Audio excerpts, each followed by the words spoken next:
বাংলাদেশ জাতীয়তাবাদী দল ধর্ম ইউনিয়ন শাখার পক্ষ থেকে আমরা অধ্যাপক শহীদুল ইসলামের ধানের শীষ প্রতীক দেওয়ার জন্যে তার নমিনেশন পাওয়ার জন্য আমরা আজকের এই গণমিছিল। আমরা এলাকা ইউনিয়নের পক্ষ থেকে আমরা দাবি করি অধ্যাপক শহীদুল ইসলাম, যেহেতু উনি জনগণের নেতা, মাটি ও মানুষের নেতা।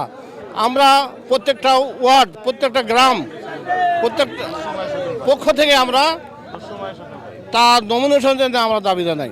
লিলি হালাল বিউটি সোপ, বিএসটিআই কর্তৃক সনদপ্রাপ্ত দেশের প্রথম হালাল বিউটি সোপ, দীপ্তিময় উজ্জ্বল ত্বকের জন্য।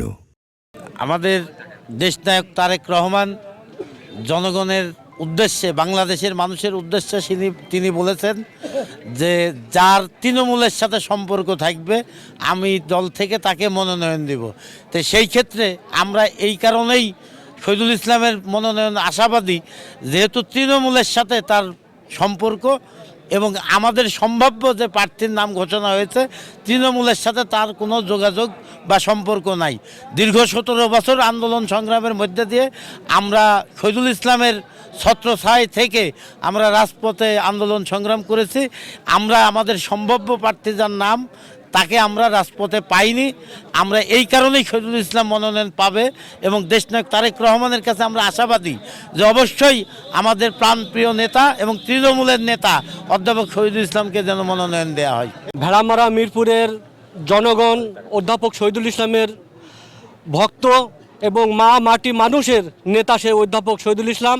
আমরা চাই জনাব তারেক রহমান যেন অধ্যাপক শহীদুল ইসলামকে নমিনেশন দেয়।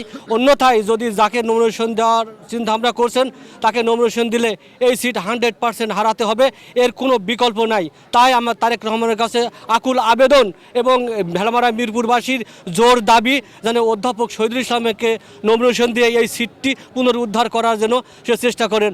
ভেড়ামারা মিরপুরে জনগণ অধ্যাপক শহীদুল ইসলামকে আগামী যে 26 সালে যে নির্বাচন হতে যাচ্ছে সেই নির্বাচনে বিএনপির প্রার্থী হিসাবে দেখতে চাই। এই জন্য দেখতে চাই শহীদুল ইসলাম এই ভেড়ামারা মিরপুরকে বিএনপিকে প্রতিষ্ঠিত করেছেন এবং প্রত্যেকটা ওয়ার্ড এবং 2টি উপজেলায় যতটা ওয়ার্ড আছে প্রত্যেকটা উপজেলা ওয়ার্ডের নেতা এবং কর্মীর সাথে অধ্যাপক শহীদুল ইসলামের সম্পর্ক। তাই এই আসন যদি উদ্ধার করতে চায় এবং বিএনপির ঘরে নিতে চায় অধ্যাপক শহীদুল ইসলাম ছাড়া কোনো বিকল্প নাই।